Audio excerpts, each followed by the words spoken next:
சேலம் மாத்தூர் அருகே 2 குழந்தைகள் கொலை செய்யப்பட்ட சம்பவத்தில் குற்றவாளிகளை காவல்துறையினர் தேடி வருகின்றனர். கூடுதல் விவரங்களுடன் நமது செய்தியாளர் மோகன்ராஜ் நம்மோடு இணைந்துள்ளார். மோகன்ராஜ், என்ன சம்பவம், எப்படி நடந்தது? மேலும் அந்த கணவர்கிட்ட விசாரணை நடத்துறதா சொல்லியிருந்தாங்க. அவர் கணவர் தரப்புல இருந்து என்ன சொல்றாங்க? இந்த கொலைக்கான காரணம் என்ன, எப்படி நடந்துச்சு சொல்லுங்க.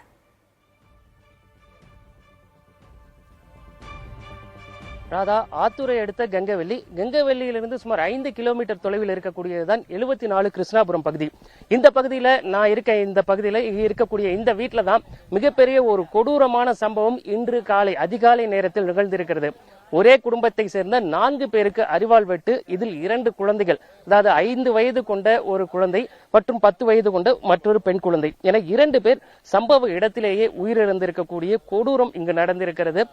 அதாவது நேற்று வரை இந்த பகுதியில் துள்ளி குதித்து விளையாடி கொண்டிருந்த அந்த குழந்தைகள், பிஞ்சு உயிர்கள் இன்று இல்லை அப்படிங்கிற வேதனை இவர்களது உறவினர்களுக்கு மட்டுமல்ல, இந்த சுற்று வட்டார பகுதியில் இருக்க அனைவருக்குமே இருக்கு அப்படின்னு சொல்லலாம். குறிப்பாக இந்த சம்பவத்தோட பின்னணி பார்த்தோம் அப்படின்னாக்கா, இன்று அதிகாலை நேரத்தில் ரத்த வெள்ளத்தில் இந்த பகுதியில் ஒரு கொலை சம்பவம் நிகழ்ந்திருப்பதாக தவமணி என்பவரின் கணவர் அசோக்குமார் தான் இங்கிருந்து கிட்டத்தட்ட ஒரு 300 மீட்டர் தொலைவில் இருக்கக்கூடிய மற்றொரு வீட்டிற்கு கத்தியபடி சென்றதாக கூறப்படுகிறது. அவர் கொடுத்த தகவலின் பேரில் அங்கு இருப்பவர்கள் இந்த சம்பவ இடத்திற்கு வந்து பார்த்த பொழுது 4 பேர் ரத்த வெள்ளத்தில் மயக்க நிலையில் இருந்திருக்காங்க. இதுல 2 பேர் தான் உயிரிழந்திருக்காங்க. மீதம் இருக்கக்கூடியவர்கள் குறித்து காவல்துறையினருக்கு தகவல் தெரிவித்தவுடன் காவல்துறையினர் சம்பவ இடத்திற்கு வந்து பார்த்தபோது தவமணி மற்றும் அவரது மூத்த மகள் 2 பேரும் வந்து மயக்க நிலையில உயிருக்கு போராடிய வண்ணம் இருந்திருக்காங்க. அவர்களை உடனடியாக மீட்டு முதற்கட்டமாக ஆத்தூர் அரசு மருத்துவமனைக்கு அனுப்பி வைத்து தற்பொழுது மேல் சிகிச்சைக்காக அவர்கள் சேலம் அரசு மோகன் குமாரமங்கலம் மருத்துவக் கல்லூரி மருத்துவமனைக்கு அனுப்பி வைக்கப்பட்டு அவர்களுக்கு அங்கே தொடர்ந்து தீவிர சிகிச்சை அளிக்கப்பட்டு வருகிறது. இருந்த போதிலும் கூட அவர்களின் நிலைமை கவலைக்கிடமாகத்தான் இதுவரைக்கும் இருப்பதாக மருத்துவர்கள் தரப்பில் தெரிவிக்கப்பட்டிருக்கு. இதனிடையே பின்மண்டையில் காயமடைந்த அசோக்குமார் கங்கவெல்லி மருத்துவமனையில் சிகிச்சைக்காக அனுமதிக்கப்பட்டிருக்காரு. இந்த சம்பவத்தை பொறுத்தவரைக்கும் சம்பவ இடத்திற்கு சேலம் மாவட்ட காவல் கண்காணிப்பாளர் கௌதம் கோயல் நேரில் வந்து விசாரணை பண்ணியிருக்காரு. இது மட்டுமல்லாமல் தடயவியல் நிபுணர்கள் மற்றும் மோப்பனாய் உதவியோடு இந்த பகுதியில் தடயங்களும் பதிவு செய்யப்பட்டிருக்கு.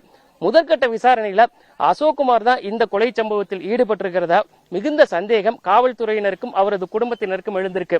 அதாவது அசோக்குமாருக்கும் மனைவி தவமணிக்கும் இருந்த கருத்து வேறுபாடு காரணமாக அவர்கள் பிரிந்து இருந்த நிலையில் நேற்று மாலை வீட்டிற்கு வந்த அசோக்குமார் இந்த கொடூர சம்பவத்தில் ஈடுபட்டிருக்கலாம் அப்படிங்கிற கோணத்துலதான் காவல்துறையினர் விசாரணை பண்ணிட்டு இருக்காங்க.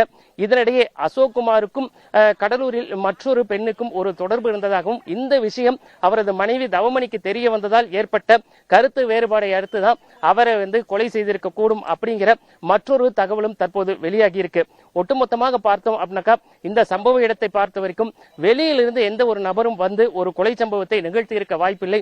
நிச்சயமாக இந்த கொலை சம்பவத்தில் ஈடுபட்டது தவமணியின் கணவர் அசோக்குமார் தான் அப்படின்னு அவர்களது குடும்பத்தினரும் சொல்லியிருக்காரு. அதே ஒற்றை கோணத்தில் தான் தற்போது காவல்துறையினரும் விசாரணையை தீவிரப்படுத்தி இருக்காங்க. ராதா, இந்த கோரமான சம்பவம் தொடர்பாக காவல்துறையினர் விசாரணை நடத்திக்கிட்டு இருக்கிறாங்க. விவரங்களை சேகரியுங்கள். விவரங்களை பகிர்ந்து கொண்டமைக்கு நன்றி மோகன்ராஜ்.